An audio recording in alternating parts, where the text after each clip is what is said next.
Hey guys, welcome to the channel, and today we are talking about Project Hail Mary by Andy Weir. I am in my Ryland Grace cosplay. I have the only cardigan I own now, and blue light blocking glasses that I don't really need or ever use. So this is my props, my cosplay, and today I'm going to be talking about the book, the movie, the audiobook, the story that is Project Hail Mary with Robyn. Hi guys, I'm super excited to be here.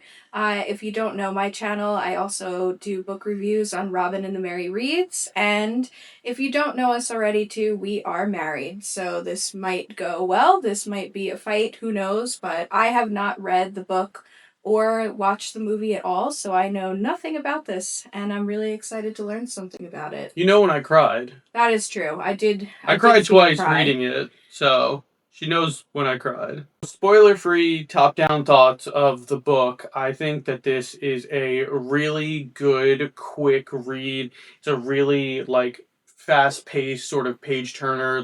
You could very easily read this book in, 2 days. It goes by in a flash. There's not a lot of, complicated plot. There's a lot of science, but they explain it all, in a way that makes it easy for idiots like me to understand. Yeah, and have you read a lot of Andy Weir's other books? How I does read The this compare? Martian. I did Okay. not read Artemis is the second one. Artemis did not get very good reviews, but I heard that now they are making it a movie because of the success of Project Hail Mary. Okay. But similarly with The Martian, the movies are not very different, but they add a lot of other characters and exposition and stuff like that that is not in the books that I think for The Martian worked really well and worked also really well for Project Hail Mary in the movie, but The Martian they added a ton of extra characters and big name actors and stuff like that. Like a lot of stuff going on with Earth that we didn't see as much in the Martian book that I think really elevated that story. Yeah, and for someone like me who mostly reads romance or romantasy, fantasy, would this book be interesting at all? Uh I mean, Probably not, or do you think that there well, is I think if you look at it as the relationship between the two main characters, the power of friendship and platonic love and the core of what it means to be human and trying to save humanity, the love that people have for people, maybe I think that's what you're seeing is not the romantic sort of thing, but to say that the two main characters don't have an extremely powerful connection, friendship, love between them would be incorrect to say. okay, so if you're more of a reader that's here for the chemistry between characters and the really Yeah, story driven. it's like Found Family, but only two characters. Okay. But it's moving. It's very, very powerful. I think that I think I've only read The Martian and I haven't read Artemis, and I heard it didn't get the best reviews in the world, but I think this is his best book of the three, which is, a testament. And this is high praise from you because this is definitely a genre that you enjoy and Oh yeah. seek out books in. Yeah, So, for sure. yeah. Definitely. So for people who haven't read the books, can you give kind of a spoiler-free synopsis of what the story's Yeah, about? let's just do a top-down Yeah. plot summary. Basically, a middle school science teacher wakes up in space from a coma.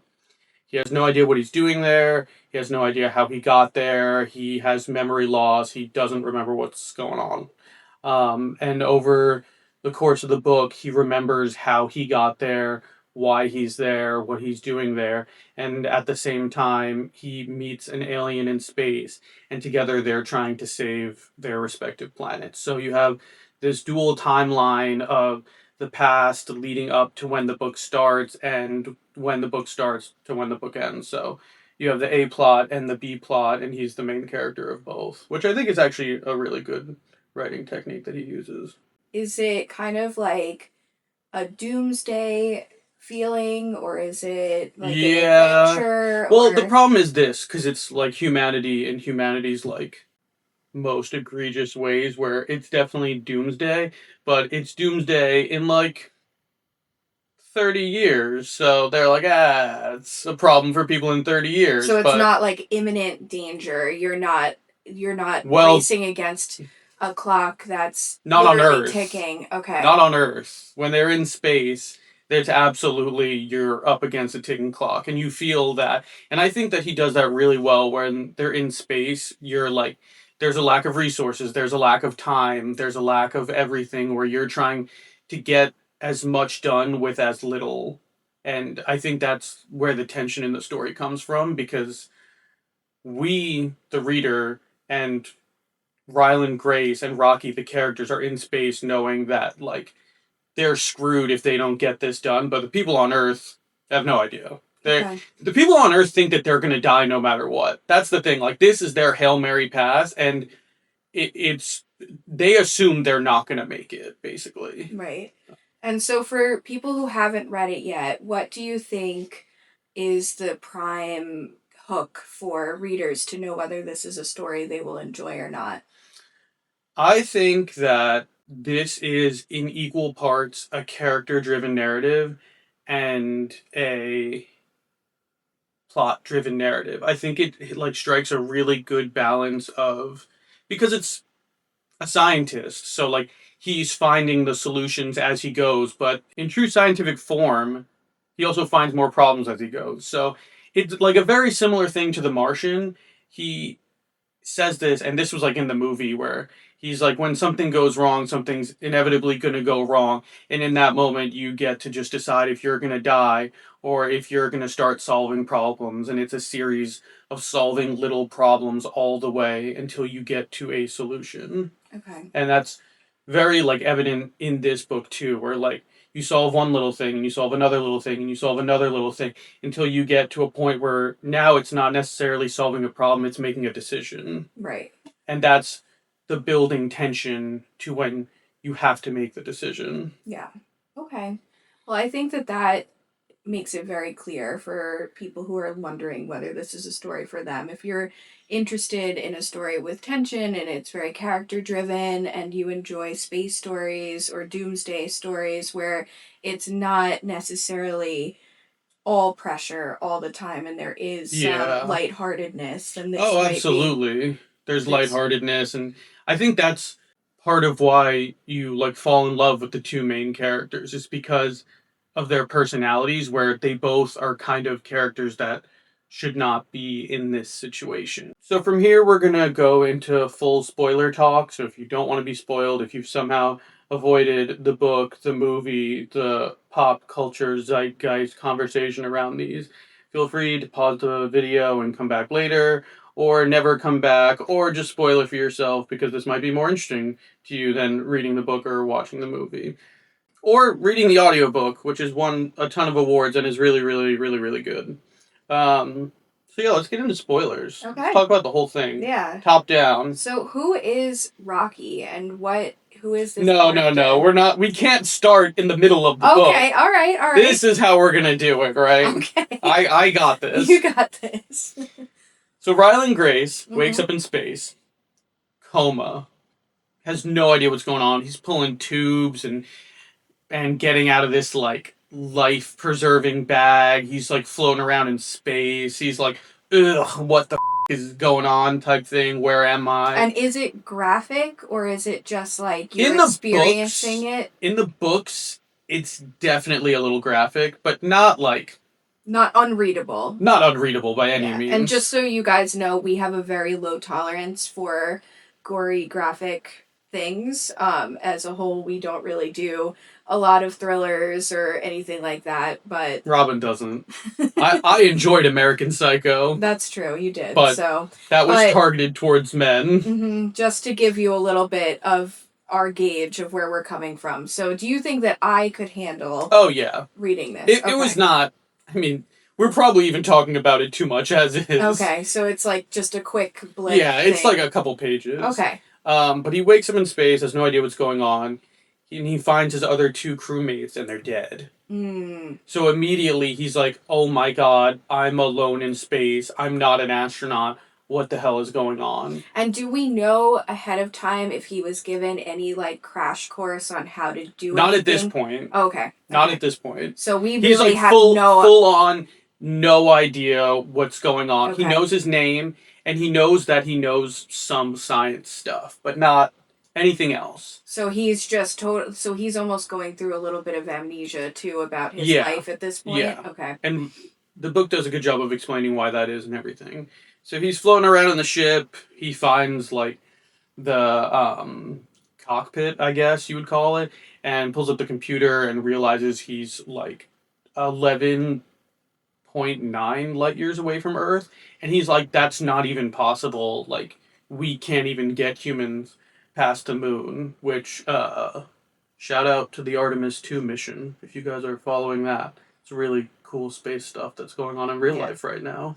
Literally, just before we filmed this video, Vin was sitting on the couch screaming about how they are doing it without, what did you say? Well, there's no thrust. Yeah, So like, obviously, they're thrusting going all the way to the moon, but once they reach a point, its entire gravitational pull rocketing them around the moon towards the Earth, and then the gravitational pull of the Earth pulling them back in. So there's no thrust on the return trip at all, which is crazy. Yeah, that is actually really crazy to think about. So, Nuts. So that's what we were doing right before we filmed this, and I guess we're bringing we're in space, man. A little bit. we're spacemen.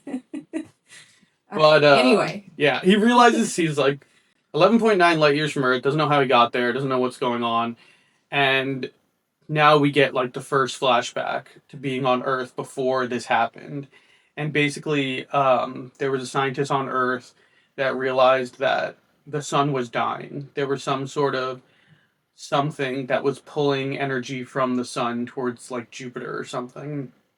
And yeah, obviously, in true scientific fashion, it takes like a couple years to convince the scientific community that this is real and this is happening and that it's like a problem. And this guy, you know, because he's a middle school scientist, he has his doctorate. He is like, he has his finger on the pulse of the situation and he's talking to friends about it and everybody's like crazy. And at this point now, like the rest of the Earth is like, oh my God, like something really bad is happening. We're sending a probe out to Jupiter to get a sample and bring it back and try to figure out what's going on. And like everybody on Earth is on the edge of their seat because they're like, what the hell's going on, right? So they bring the sample back, and the whole time he's teaching his middle school class, and then he gets jumped by this government lady who's like, hey, you're Dr. Ryland Grace, right? And he's like, yeah, what the hell do you want? And she's like, you wrote this paper on life not needing water to evolve, right? Right. And he's like, yeah, and I got like laughed out of the scientific community. She was like, but you wrote it, right? You believe that there's a possibility for life to evolve without water. And he's like, yeah, but like I got dunked on, I got kicked out of like the academic community, like I'm teaching middle school, you know what I mean? Like I'm not, obviously was not correct. And she was like, no, you were correct. And he's like, what do you mean? And she's like, we just pulled like an organism from space and it's not water based because it lives on the sun. Like you're the guy I want to come look at it. And he was like, no way, dude. And she was actually like, I'm not asking. And that's kind of her whole thing. Her whole thing is, I'm actually not asking. Right. So she's like, I'm going to pull you in and you're going to do the science experiment and we're going to find out what the hell this thing is. And he's like, all right, I guess. So she pulls him into the lab and he's poking and prodding this thing. He's like, yeah, dude, this thing is alive. It's an organism. It absorbs sunlight, basically, UV rays from the sun. Not UV. Maybe it is UV. I'm not a scientist, guys. Absorbs energy from the sun and uses it to propel itself back to its home planet, I think. Okay. If you read the book, Science. Correct us in the comments. Science. Yes. Absorbs the energy, uses it to propel itself back to a point, and then breeds, and then comes back to steal more. So it's like this continuous cycle now where it's stealing, breeding. So it's slowly siphoning energy away from the sun until the sun's gonna... And is it only our sun, or is it we learn later. Okay. Because you said we're like light years away. Well, we get here. there. Okay. So they realize that this is stealing energy from the sun. And they're like, it's only going to dim the sun's luminosity by like 5% or something minuscule. And most everybody on Earth is like, oh, it's chill then. And all the scientists are like, that's not chill. We are going to go into like another ice age, and like 95% of humanity is going to die. And before we get to that point, all the countries are going to go to war with each other for food and resources. Like, Right. we're going to go into a nuclear winter over bread, basically. Right. So now the deal is that they're studying other stars, and they're all dimming. And guys, this is not in order. I'm bouncing around a lot in the flashback sequences. So they're like, the other suns, the other stars are dimming too, but there's one that's not dimming. And he's like, okay, so why is that one not dimming? Right. And they're like, that's what we're gonna go find out. We're gonna use the power from this algae. Is it algae? Astrophage. They call it astrophage. Okay. And it stores like a crazy amount of energy in like a really small thing. So they're like, we're gonna breed it like as much as we can possibly breed it, because he learns how to breed it too. Okay. And we're gonna put it in a fuel tank on a ship, and we're gonna send a team to this star, 11.9 light years away. You're gonna find out why this star is not dying, find the solution to our sun dying, and you're gonna put it in these 4 beetles. They call them beetles. They're basically just like probes. But you're going to put them in the beetles and send the information back to Earth, and the team is going to die in space. Because, okay, so it's like a suicide mission. Yeah, because they're like, if we keep a team awake and alive for that whole trip, the trip is going to take 4 years. Right. On Earth, it's going to be like 15 years. Okay. So, because of relativity now. So, let's get into this thing.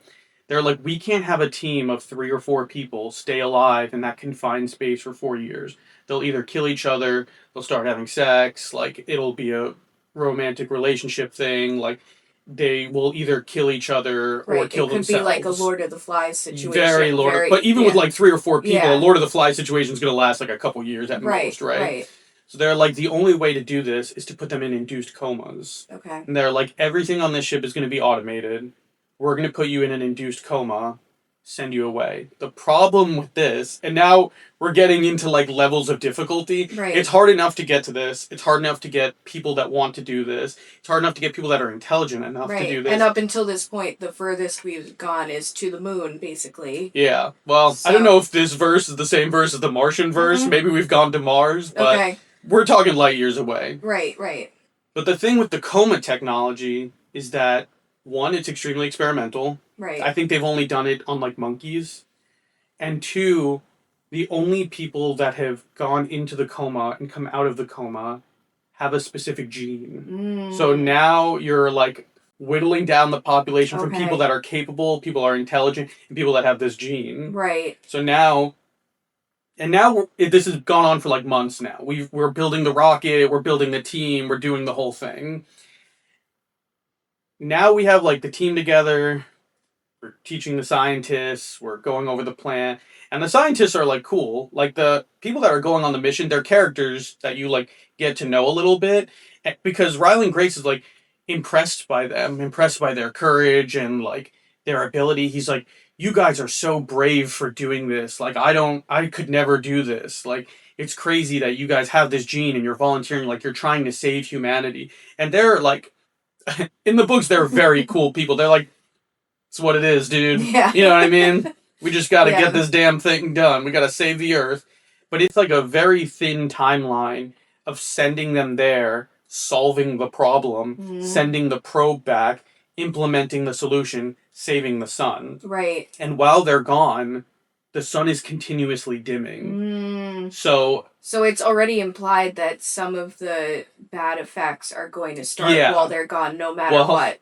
That's one of the other things they need to do, too. They realize that they have to, like, nuke part of the ice sheet in Antarctica to, like, cool the water at some point. And I don't really remember why. Some science thing, but it was, like, they had to create, like, an ecological disaster to help slow down the effects of what's happening here. Okay. And it's, like, kind of really heartbreaking. They don't go over this in the movie at all. They don't show it at all. And I understand why. It's just... Yeah. it would just be unnecessary for the sake of the movie, but I'm gonna Google it. Science.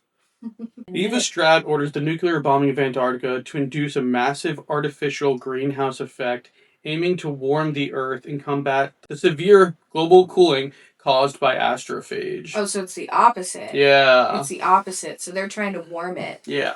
Oh, okay. So they're almost accelerating global warming. Yes. Actually, it's coming back to me now. Okay. So they have to bring in this, like, environmental scientist to do it and, like, decide where would be the best place. And he's, like...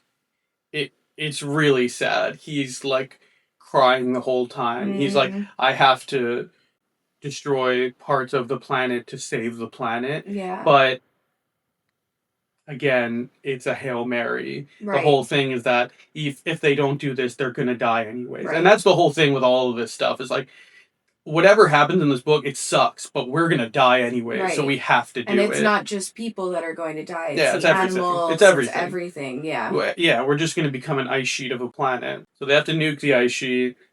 They're training the scientists. We're getting to know the scientists. Ryland Grace has become, like, the head scientist on this project now. Like, after he figures out how to breed the astrophage, Ava Strat is like, hey, you're the head scientist of Project Hail Mary now. And he's like, what do you mean? She's like, exactly what I just said. Stop asking questions. You know what I mean? Mm-hmm. He's training the scientists that are going to space. And there's 2 teams now. There's a pilot, an engineer, and a scientist, and a backup pilot, engineer, and scientist. Okay. The problem with this is that they're all people, and they're spending a lot of time together. And the scientists for the A team and the scientists for the B team start hooking up. Not a good idea. Yeah. So now we're like 3 days before launch. And tensions are high. And everybody's like, wow, first we have to get this launch off without fail, which humanity is not known for. Yep. Shout out Artemis 2 for doing it. Once again? Yeah, once again, forever. So they're like, we got to get this launch off without fail.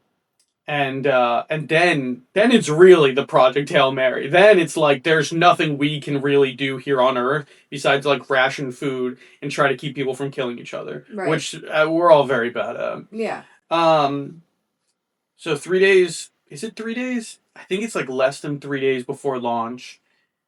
There's a massive explosion. Both scientists dead. Oof.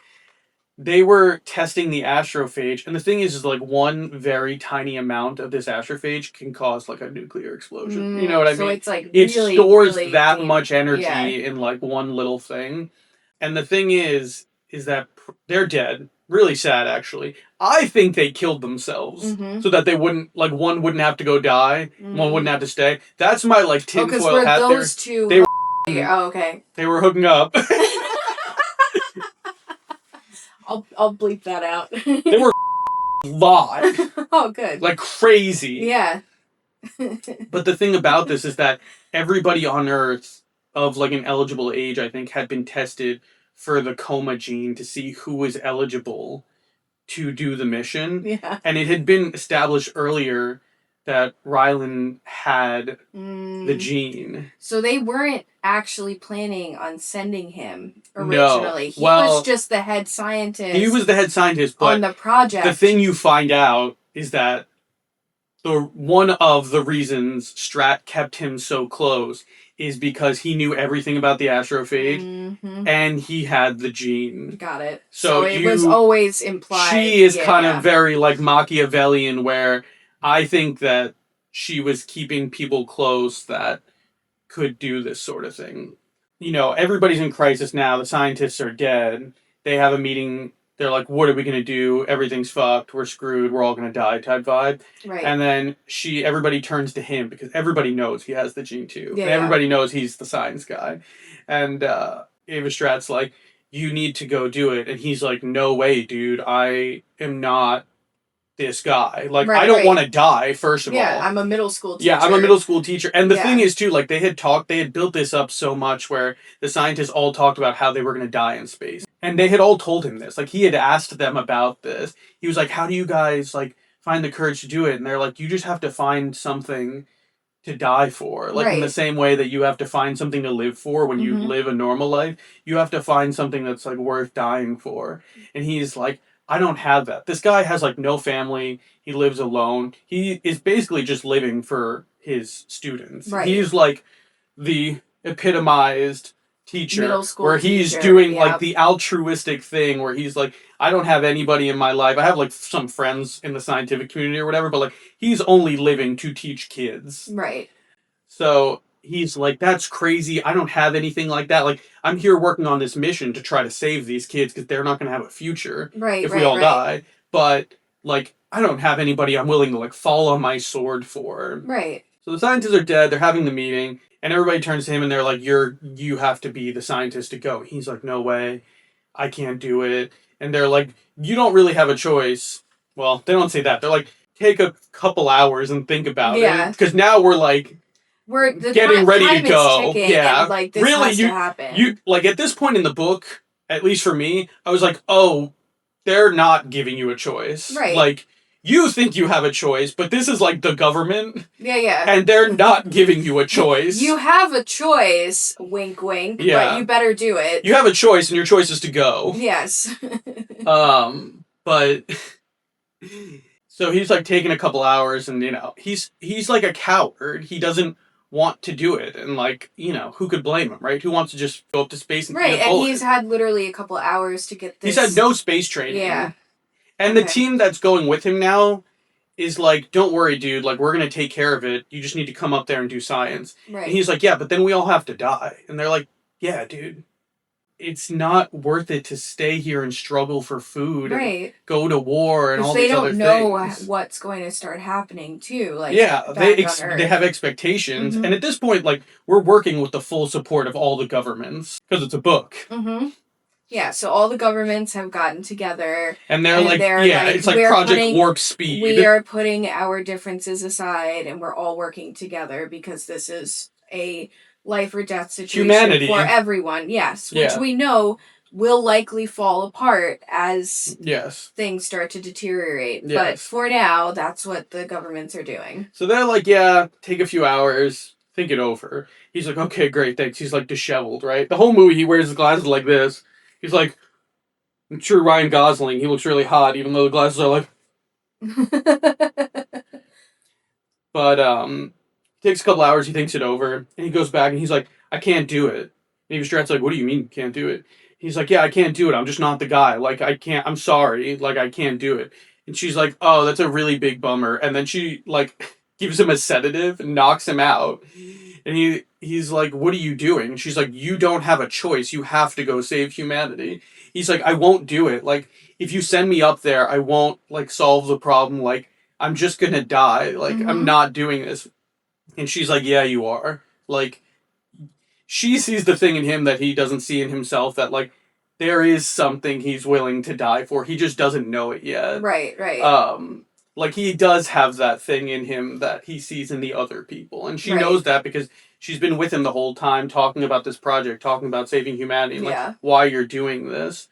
So she knocks out and wakes up in the ship, right? 11.9 light years from Earth. But because of the coma technology, it was so experimental, and you had to have this gene to even, like, have a chance.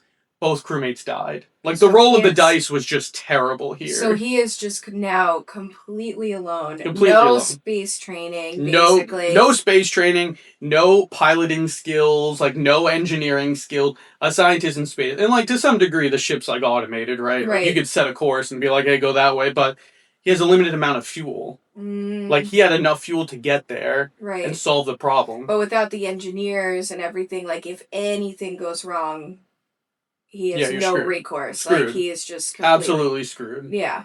So now we're in present day. Okay. Wakes up, what the fuck's going on? I have no idea. I'm gonna die in space. And his memories are, like, slowly coming back to him. Like, he knows he's a science teacher. He remembers about the astrophage. He remembers what he's doing in this star system. It's called Tal Ceti. That's the name of the sun that's not dying. And I always think it's so funny because they just randomly name these stars. Right. So he's chilling in space and whatever, and all of a sudden a spaceship pulls up next to him, like a different spaceship, like an alien spaceship. I would be terrified. No, at this point, I'm eating the bullet. Yeah. I'm not getting probed by aliens while I'm also trying to save Earth at the same time. Terrifying. No, we're not experience. like having a conversation. I'm like, wow, that's crazy. Goodbye. Yeah. I'm assuming he didn't do that. He didn't do that. Yeah. He's too curious. Too curious for his own good. He's better than us. He's better than us. Much better than us. So the ship pulls up next to him. It like launches a canister like into space at him. Oh, good. And at this point, he's like, it's too small. It's not like a missile meant to destroy a ship or anything. It's like a tiny little canister, and it shoots like way too fast and like bounces off a ship. And he's like, "What the dude?" Yeah. And then the second time, it launches really slowly. So he puts on the EVA suit and like jumps out into space, grabs the canister, brings it back in, right? And he's like, oh, I don't know what this is. So he like gets it open, pulls it out, and it's like a little like figurine type thing where it's like a solar system or something. And it's like Rocky's like first form of communication. And I think he was telling him like where he's from. Okay. Or like maybe it's like his solar where they are. I don't remember the something. first one, but that was how it went. But he also realized, one, it was really hot, and two, it smelled like ammonia. Okay. He's like, oh my god, that's really bad. But then he realizes, he's like, inside that ship must be really hot and must have a ton of ammonia. Right. He's like, that's really bad for me. Right. So he puts a little like figurine back together of like where he's from, and like sends it back out. The ship catches it, and then Rocky starts building the bridge between the two ships, right? Because Rocky's an engineer, and it looks so cool in the movie the way they make his ship. Like it looks almost like what we would do like for a prototype mock-up. Like it looks so cool. Yeah. So he builds the bridge. And Grace is like, okay, I guess I'm going into this bridge. Goes into the bridge, and it's made out of like all of these different materials, like different metals and like just different materials in general. And he sees one that's made out of glass. So he looks through there, and he sees Rocky, and in the movie he gets really freaked out and stuff. And I think in the book he gets less freaked out, and I would have gotten way more freaked out than either way. Because Rocky... Like, I've seen the promos and stuff. Rocky looks like a spider. This movie very easily could have been a horror movie. Yeah, if they wanted to go that way, a horror movie. Yeah. Because, like, I've even seen, like, of course, they made Rocky cute and appealing to some degree, but... Well, he was in the book, too. With different music and slightly different lens, this could have been terrifying. The horrorist of movies. This could have been Alien 2.0. Again, as someone who really doesn't like horror, I would have been terrified, so... Rocky is like, oh, you like this material, because he, like, taps on it. Right. You know what I mean? Yeah. And he's like, oh. And then he goes back in the ship. Rocky, like, remakes the bridge, and then the panel's, like, just glass. Okay. And this is, like, the first time they see each other, and he's, like, Rocky's the size of, like, a dog with, like, 5 arms made out of rocks. Kind of actually really cute in the movie, in a weird way. But, so at this point, the bridge has glass, and they start trying to communicate, and they're, like, miming things, and he's trying to show Rocky the clock, and Rocky shows him his clock, and... At this point, we know Rocky's not trying to kill him because he could have killed him and he did not. Right. But Grace has figured out that, like, his atmosphere must be way hotter, way heavier because of the ammonia, and, like, we just couldn't exist in each other's atmospheres. So they're, like, miming things to each other. They have the clock. And the thing is, the really big thing in the books that they don't go over as much in the movies that, obviously, Rocky doesn't have eyes. Right. He has, like, a sort of, like, sonar type sense. So he can feel, like, physical objects, but he can't see flat things. And you were saying, like, the audiobook was really cool with how it did that, right? Yeah, well, so, like, he has a sonar type thing, like a bat or a whale, but he makes noises through, like, orifices, but the way they explain in the book is that it's like a whale. So, like, the whale obviously doesn't speak with its mouth. Right. It makes noises by blowing air across their... vocal cords. So it's kind of like that. Like, Rocky has air in him that he, like, blows out.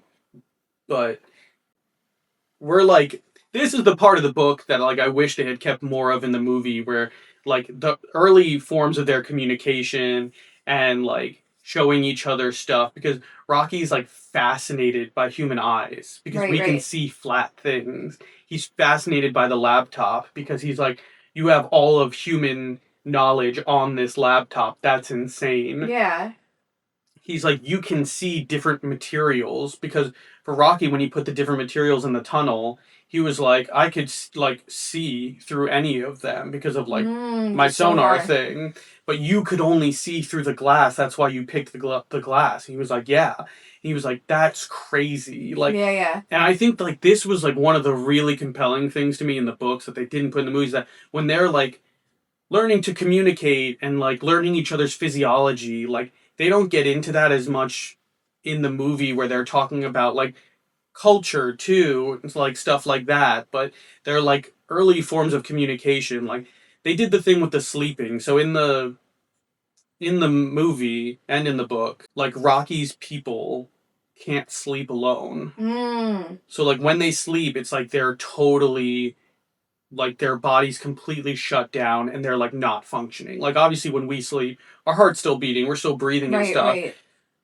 Rocky's people, they're called Iridians. Well, Grace calls them Iridians because they're a planet near the sun, Eridu. Okay. And Rocky's like, yeah, good enough. We're Iridians, fine. Yeah, yeah. And we're back. The battery died.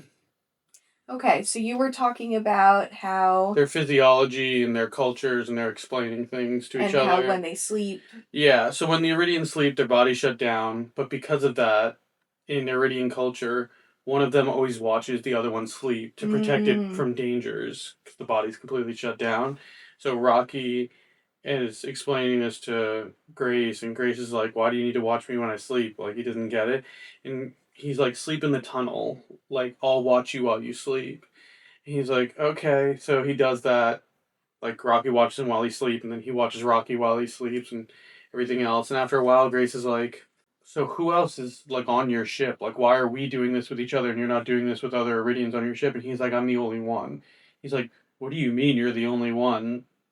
And he was like, I had a crew of 23 people, but they all died on the way here. Like, I'm the only one. And Grace tells him, he was like, I had a crew of 3 people, but I'm the only one left too. Like, my people died in space too. And then he thinks about it. He's like, well, my people died because of the induced comas. Like, you guys didn't do induced comas. Why did your entire crew die? Did they all get sick or something? Like, what happened? And Rocky explains to him, he was like, I don't know what happened. They all got sick and died. Like, I can't explain it. And Grace is thinking about it. And he was like, you were in the back of your ship with all the astrophage. They were in the other parts of your ship. They were absorbing the radiation from space travel. Because Rocky's people had never done space travel before. They didn't know about the radiation. So he was like, they all got radiation poisoning and died, but the astrophage absorbs the radiation because you were around it. And this is like all part of Rocky's people. The ship is made out of physical xenon, which to us is a gas, but they're able to make it in a solid form, so it's xenonite. Oh, okay. So it's really hardy stuff, and his whole ship is made out of it, which becomes really important, like towards the tail end of the book. But so this is what I'm saying was cut out of the movie a lot. Like I really enjoyed when they were talking to each other about their physiology and their culture and getting to know them, and but this is the thing. They were both like completely alone, stranded in space, and now they're not alone. And it's like, oh hell yeah. Rocky's people live, I don't remember, I think it's hundreds of years. It's Right, hundreds right, and right. hundreds of years. But he had been there alone for like 46 years. But the thing is that his people, I don't remember if they don't explain this at all really in the movie about Rocky's planet's timeline, but I think his son is dying a lot slower. Okay. Or something where like it's not a big deal that he's been here for 46 years and hasn't found a solution yet. Right. So they meet each other, they become friends, they explain everything, they learn how to communicate, and now it's like fist bump in the air. Hell yeah, I'm not stranded alone in space anymore. At the very least, I'm not gonna kill myself out of boredom and isolation. Right. Huge. Big W. So now it's like we need to figure out how to solve the problem, right? Grace is like, I'm a scientist, you're an engineer, we need to figure this out. Yeah. They do some science stuff. They're like, the astrophage is going from this sun to a planet in this system. We have to go to that planet to figure out what's going on, right? So they're like, how are we going to do that? And Rocky's like, your ship has all the science stuff on it. I'm going to go on your ship. We're going to go to that planet and figure it out. He's like, great. How are you going to come onto my ship? He's like, I'm going to make this little ball that I'll roll around in, and I'll make little tunnels in your ship for like my atmosphere and stuff, and it'll be great. We'll have a great time. He's like, okay, great. So Rocky gets in his little ball and goes on their ship and stuff, and they're still like getting to know each other about like their life and everything. And like Rocky's like, I have this mate, and Grace is like, wow, that's crazy. What's her name? And he says it like in his language, but Grace is like, oh, cool, Adrian. And Rocky's like, what? And he's like, nah, it's fine. Don't worry about it. Like he never explains to him the Rocky movie references. Right. I think in the movie it's a little more implied, but like it's really just for the reader. But so they're like still getting to know each other. And Rocky has like a personality. He's like snarky. He's like sarcastic. You know what I mean?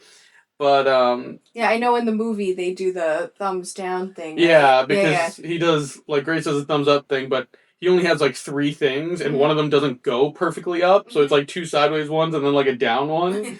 So he's just like close enough. It's like that's bad, but that's okay. It's good. So they're on their way to this planet now to figure out why the astrophage in this system is working differently, right? Right. So they get there and they're like, all right, how are we going to get the sample of the astrophage to see what's different about this?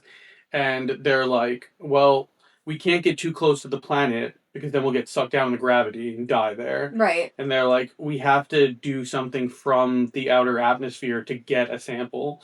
So their solution is to just build a really, really long chain with like a containment thing at the end of it to collect the astrophage from the atmosphere and just like pull it back up.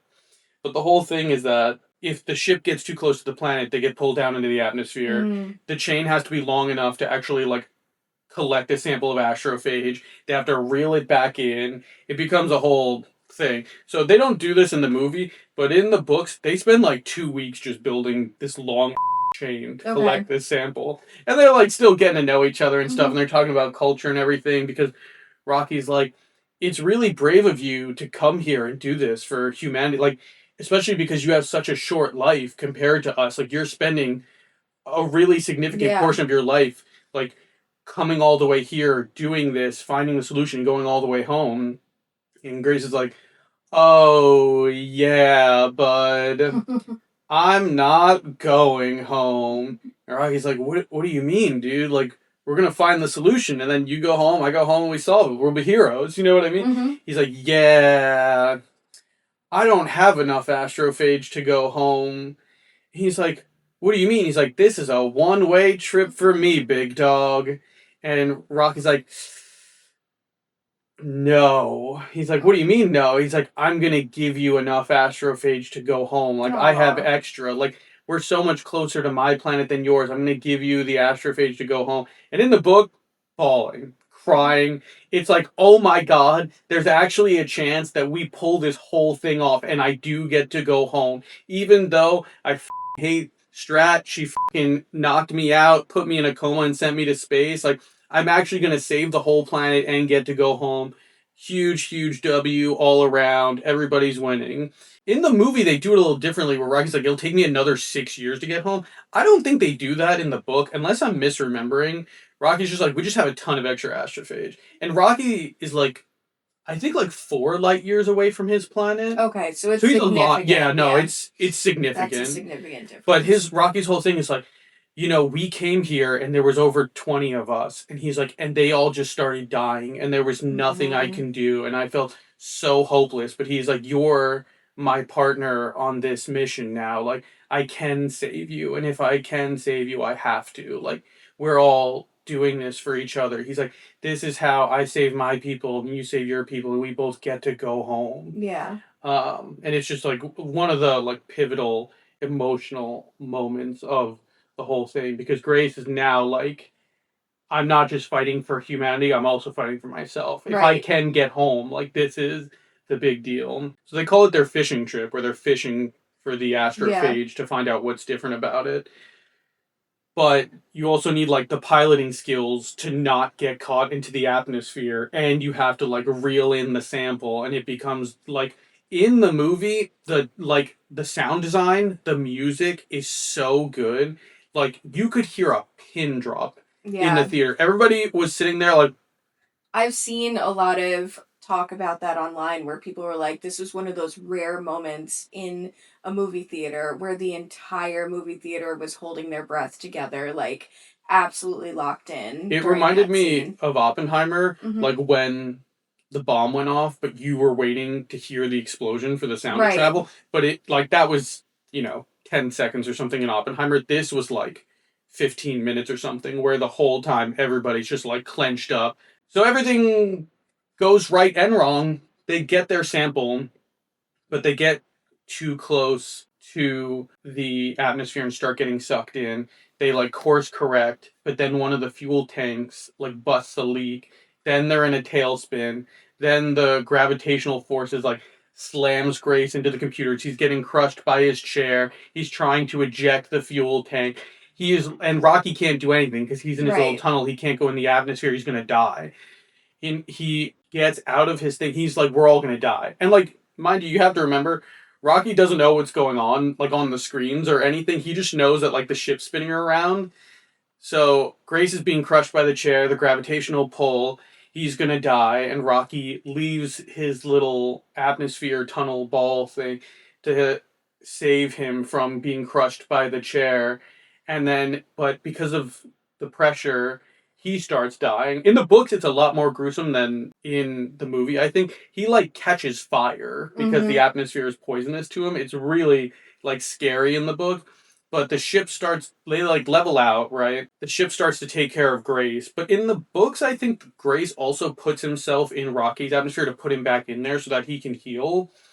So they both have to like go into each other's atmospheres to like save each other. It's a really another like emotional beat for the movie where it's like, yeah, dude, we have to do this for each other now, because now we're not just trying to save humanity, we also need to save each other. Like Right. for them Right. personally, it's like we have to get home now. You know Right. what I mean? Like Rocky has to get back to Adrian and I need to go back to Earth because I was never supposed to be here. So they both get severely messed up in this endeavor, like on life support, totally knocked out, cracked ribs, like almost died type vibe. So they're just floating in space for a few days, trying not to die. Grace wakes up first. In the book, it's really funny. Grace wakes up first and he's like, holy shit, we both almost died. That was really, really bad. I'm not a pilot. You know what I mean? And he Mm-hmm. sees Rocky, and Rocky's doing his like sleeping thing where his body's like functionally dead. Yeah. But he's like, dude, I Yeah. don't Yeah. know what it looks like when they're dead and when they're not dead. When they're dead and they're sleeping, like he could just be dead. And he has this like stuff like oozing out of him. Mm-hmm. And Gray's like, dude, that's really bad. Maybe I should like clean that. So he takes like compressed air, like you'd use to like clean a keyboard or Mm-hmm. something, and he like flushes out his holes, his orifices of Yeah. this goop. And he's like, well, I don't know, I tried. And then he starts doing science because he's like, I'm not dead, and we still need to find a solution no matter what. Right. Like, let's do science. So he does the science, and he realizes that the reason, like, astrophage is from this planet, Okay. but it has a natural predator on this planet, this amoeba that's killing it, which is why it's leaving the planet Mm. to like live basically and trying to come back and forth. Mm-hmm. So basically, the amoeba kills the astrophage, which is good, which is what we really want. But then we have to like make more of it basically, and we also need to make it so that it can survive the atmosphere on Jupiter, whatever planet in our solar system that it's going back and forth to. Right. We need to breed a specific form of the amoeba to exist in that atmosphere so it doesn't just die and it actually kills the astrophage in our atmosphere. Okay. So to do that, we need to have like multiple breeding tanks that slowly introduces it to a similar atmosphere as Jupiter. Okay. So he's working on that.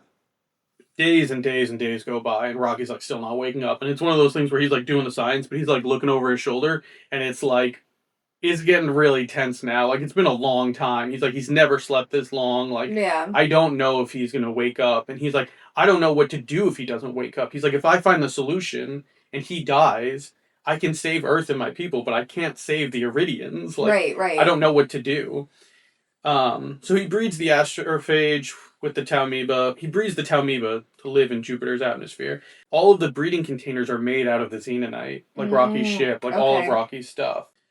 So eventually Rocky wakes up. He's like, I didn't die. He's like, yeah, dude, I saved you. I blew the air in your holes and stuff to get that cook out. He's like, you idiot. That stuff was healing me. He's like, oh, no. My bad. And he's like, it's all right. I didn't die. I'm Rocky. Mm-hmm. So then he's like, good news, pal. Like, I bred the Taumiba. It's going to kill all the astrophage. It's sick. I'm just going to, like, breed a batch for me. I'll breed a batch for you. And we'll get you back to your ship and we'll rock and roll and piece the scene and all that jazz. Right. So they're like, yay, we didn't die. We saved all our people. Hip, hip, hooray. We're doing the whole thing. They get back to Talseti. Rocky gets, like, his batch of the Taumiba. Grace has his batch of the Taumiba. Rocky gives him the astrophage to go home. And now it's, like, dawning on Grace. He's like, I'm going to have to say bye to him. And then he's like, I either have to go into another induced coma for 4 years or stay awake, like, as long as I possibly can. And also there's the matter of food, where he's like, I don't have a ton of food to stay awake for 4 years. I might just, like, go into the coma to not have to eat the crap food. So he's like, I might just go into the coma so I don't have to deal with the crap food type vibe. So it's really sad. They're like, you saved my life. You saved my life. Like, you're the only reason I get to go home. Like, I was so far away from Earth, but I found someone that helped me not lose myself here. To find, he needed, ironically, he needed an alien to help him find his humanity so far from Earth. And that's, like, the really beautiful thing. But Rocky is like, they're saying goodbye and they're celebrating. They're like, we saved everybody. Everything's cool. Everything's great. But Rocky's like, you're, like, a really great human. Like, most Iridians wouldn't have done this to save their planet. Right. And Grace is like, most humans wouldn't have done this to save their planet either. Like, we are, like, the guys. We did it. Yeah. Dap me up. Good job, gang. And it's really sad. They're saying, yeah, good job. And it's really sad. They're saying goodbye. They're like, I'm never going to see you again. Like, ever. Like, under no circumstances are we ever going to see each other again. They're going to go home, kill all the astrophage, and then that's it. Because they're never going to be able to do light speed travel again. They leave. Rocky goes this way. Grace goes this way. And in the books, like, a month goes by in space. And he's just, like, bored, putzing around, doing whatever. In the movie, they implied that it was, like, not a month. Right. And I wish that they had done this in the movie to do, like, time. But, like, a month goes by, and there's a leak in the Taumiba tank. And Grace's like, holy shit, why is there a leak in the tank? What's going on? And he realizes when he was breeding them from tank to introduce them to Jupiter's atmosphere, they were also getting used to the xenonite. So they were able to, like, get through its molecular structure or some science bullshit. I don't know. But he's like, oh my god, there's a leak here. So he, like, patches his leak, and he's like, wow, that was really scary. It would have been really bad if my whole ship was made of xena. Oh no! So, like, in this moment, this is the other, like, they didn't do this in the movie, but it was really good in the book. This was, like, the pinnacle moment where he was like, oh, I can't have it all. Yeah. I have, the only way for everyone else to live in both of these planets is for me to die. I have to send the Beatles with the Taumiba and the information to Earth, and I need to, like, about face and, like, beeline it for Rocky. Because if I don't get to him before the Taumiba eats through his ship, it's pointless. Right. His entire planet's gonna die. He's like, there's nothing I can do. He's like, the only way for both people to live, send the Beatles, go save Rocky, take him home, but then I die. Because I'm going to run out of food. There's nothing I can do, right? Right. And it's, like, this, like, hugely emotional moment. I think the emotional apex of the story. Because they do the thing where it's like, you're going to die. Just kidding, now you're going to live. Just kidding, now you're going to die again. And it just takes you up and down where it's like,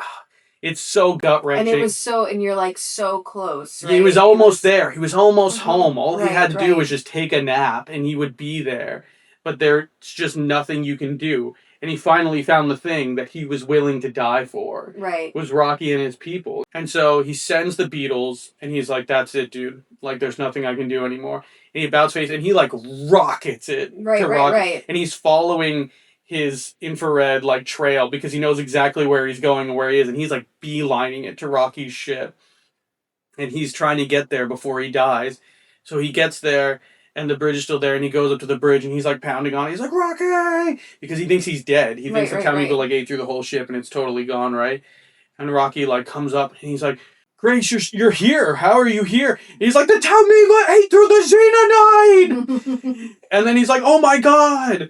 So Rocky like gets on, like does the whole tunnel thing. He comes onto the ship. Like they fix whatever Talmiba is still left in Rocky's ship in a container or whatever.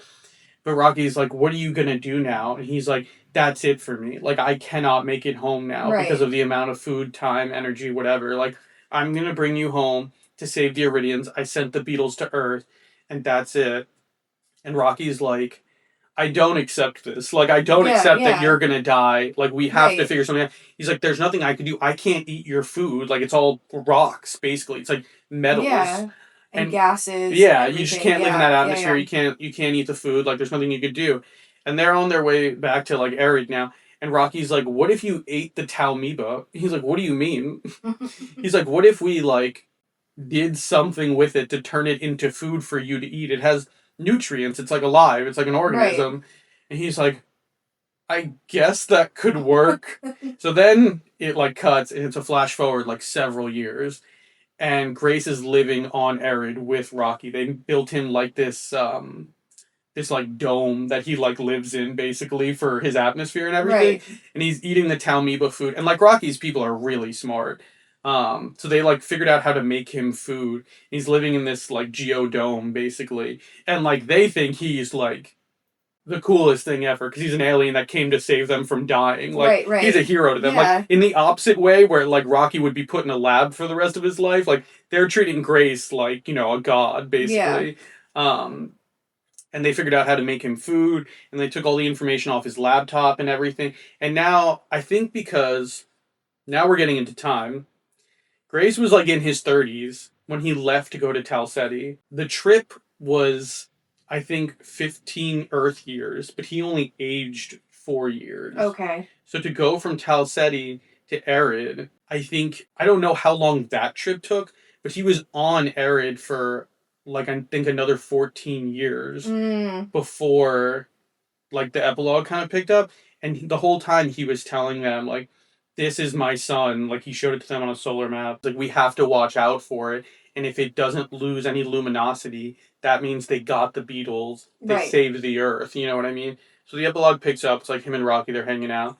And he's like, the scientists say they saw Earth like the sun. And it's like increasing in luminosity. Like they got the beetles, they saved it. Like you did save humanity. He's like, let's go, huge W, we did it. And he said he was like, the scientists can send you back if you want. Like we fixed your ship. Like we have enough astrophage, just send you home. And at this point, Grace is like 50 something years old, and he's like, the gravity on Arid is heavier. So he's like, I've been walking around here for years. Like, I have arthritis in my knees because of how heavy the gravity is. Yeah. And he's like, he has a cane too. He's like older. He's like, the trip would be so long. It would be so long for me to get home. I would be like he would be like 70 or something by the time he got there. He was like, I don't know. Like, is it worth it for me to go back to where humans are? Like, they exiled me, essentially. They said my life wasn't worth it. They just wanted me to be the science man and save them and just die in space, right? So he's like, I don't know, I'll think about it. And Grace goes to his classroom because he's a teacher there, and he like asked the question. He's like, how do you make water? Or some stupid science question. And all the little kids like raise their claws. So it ends the way it started with him asking a question to his class, and all the excited middle schoolers like raise their hands. So it's like full circle moment. But it's the thing where the first time I read it and I got to the end, I was like, this is like very sci-fi heavy now, where this was like kind of sci-fi light, like the whole book up until this point. Like there was a little sci-fi bullshit, but now we're like living with the aliens type vibe. Yeah. And at first I was like, I don't know if I really like that ending, but after a while, after sitting with it, I'm like, this was actually the right choice because he got everything he wanted. Yeah. You know what I mean? He And found he the thing he was never- willing to die for. Right. He never felt like he really had anything worth living for on Earth. Yeah, he didn't have any family. Like, Yeah. he got the thing he wanted. He found the thing he was willing to die for, his friend Rocky, and he got to keep teaching, which was, Right. like, really his purpose in life. So does it matter if he does it here or there? Right. Like... And who knows if his body would have adjusted well to Earth at that point anyway. Yeah, I mean, so... this was, in some ways, the best case scenario, because Right. he wouldn't have readjusted well living with humans after he had been kicked off the planet, Right, essentially. But it was a perfect, like, full circle ending, I think, and I hope to God and everything else that exists, they do not make a sequel movie. That it sounds like this was a really good story. Yeah, one and done, yeah, sci-fi thing. Like, we don't need any more. Yeah, please stop touching it. Actually, don't touch it ever again. Leave my book and my movie alone. Yep. And off. Yeah. Yeah. So looking at the book versus the movie now, do you feel that as far as a book adaptation goes, where is the movie? Well, that was like my thing. Mm-hmm. Where I think it was a great movie and I think it was a great book, but I think if you look at the movie as an adaptation of the book, I think that it left out a lot of like relationship building things between Rocky and Grace that I think would have strengthened it a lot more. Mm-hmm. And I wish that they had kind of lingered on some of the moments a little bit longer, Right. so that like I felt emotional at the moments in the books that I did in the book that I did in the movie. Where like the big one was when Rocky was like, I'll give you the astrophage so you can get home. In the movie, he's like, I'll get home 6 years slower, Yeah. but then you'll be able to get home. And that was like the big moment because he was crying. He was like, I've accepted my death. Like, it is what it is. And then Rocky's just like, you can get home. Like, I'll just get home slower. He was like, thank you so much. Like, you're saving my life. That means everything. He's crying. It's the whole thing. Right, They're right. hugging. And like, that was definitely like an really emotional beat of the movie. I wish that they had lingered a lot more on the moment where Grace decided to turn around. Because for me, in the book, that was like that's the real the decision. Real pivotal moment. Yeah. Because up until that point, it was all fix it, fix it, fix it. Yeah. And like, I'm going to die anyway. But then in that moment, it's like, I'm still going to die. I could go back. Yeah. And just save myself now. And his people, but then he's condemning this an entire my choice civilization. Now. Yeah. Nothing up until this point had been has my choice. been my yeah. choice, but that was his moment. Yeah. So yeah. that makes sense. So and you feel like in the movie they didn't really play into that emotion as much as in the book? They did, but not in that moment. Okay. In that one moment when he decides to turn around, it's like, ah, shoot. Mm-hmm. And then they don't like depict it in a way where he's like speeding after him because he's gonna die. He's like goofing off and like waiting to get there because like in real life it would take a couple months at least to catch up with him. But like in the books it felt like, oh my god, I have to go back, like crazy U-turn, pedal to the metal, we're speeding after him. And like I think that could have been portrayed like that in the movie, but it would have looked like they had separated 20 minutes ago. Right. You know what I mean? It would have had to have been done like visually in a different way. Yeah.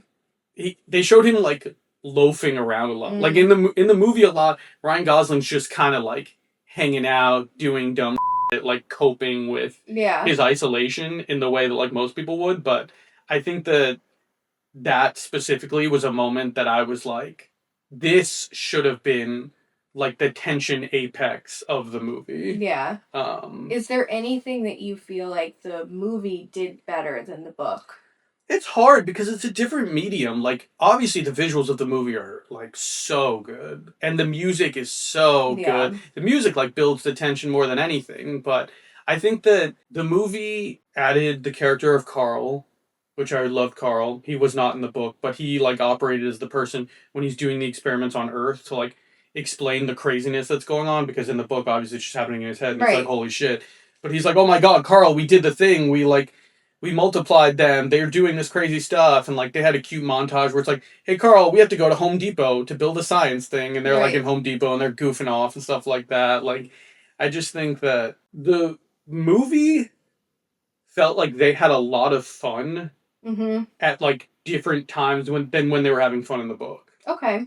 Maybe if you read the book and watched the movie, it's a nice thing that there's a little bit of humor in different places too, because it adds like more to the before going into space part that is in the book or something like that. Yeah, I think the peak like reading experience is the audiobook. Yeah. Just because of the sound design of like Rocky's voice, and I think the narrator just does a really good job. And like the people that made the movie know that the audiobook is so beloved because they had an introduction from the guy who read the audiobook, and he said he was like, some narrators just go into the read the book beforehand or just go into it blind. I went into it totally blind, so I was like blown away. Yeah. While it was happening. But yeah, man, that's Project Hail Mary. Really good read. Really like, I would recommend it to people to get them out of a reading slump. Like I think it goes so quick. I think it's like perfectly the mix of like, oh my god, what are we gonna do? Plus like the emotional beats of this guy and this rock like forming this bond where they're like dying for each other, like giving things up for each other, also trying to help each other. And it's like, you're the only other person here for like light years. It's you and me figuring this out, or it's nothing, dude. It's us or nothing. Andy Weir does a really good job of like writing people in isolation. So like in The Martian, it was just him alone on Mars the whole time. Right. And so I think that like he took elements of that and put it in here and dealt with like, we're alone in space, dude. Yeah. There's nobody coming to help. There's nothing else to be done. We have these supplies and we got to get the job done, and that's it. Yeah. But yeah, I think this is definitely the best of his 3 books. I think this is the best of his 2 movies. I think he's writing a 4th book. Okay. So I'm curious to see what that's about, but yeah, I think the book is probably like a 4.8 out of 5 stars for me. There was a couple like really dumb dad jokes, and like I get it. He's like a middle school teacher, but after a while, I'm like, dude, we could do without the G shucks. You're alone in space and you're gonna die. It's time to drop a F-bomb, you know? Yeah. And I think the movie I would probably give like a 4 out of 5, where like I think if they just took the extra 2 minutes to explain like a little more about Rocky's people and their culture and like the impact on them and like everything else, it just would have hit it a little home a little bit more. But still, both really, really, really good experiences. And I highly, highly recommend both of them. And if you're going to see the movie, see it in IMAX. Yeah, definitely. I think that is what... It's one of like a handful of movies in my life that I'm like, dude, you have to see this in IMAX. Yeah. Yeah. All right. So I think that Have I sold you? Yeah, I think I'm definitely sold on watching the movie. I'm gonna give the book a try. This isn't my usual genre, but honestly, I just spoiled the whole thing for you, so I think that hearing it, that's okay though, because now I feel like I'm a little bit more intrigued into hearing and reading a little bit more about their dynamic and their friendship. I think that will sustain me, even if the sci-fi and the space is a little much for me, but this is definitely a lot of fun. Yeah. So. Leave a comment down below and let us know what books you'd like me to read and review and talk about, and we're looking for suggestions, so let us know. Thanks for watching. And also, don't forget to like, share, and subscribe. Thanks for watching. We'll see you guys next week on Saturday with our next review. Bye!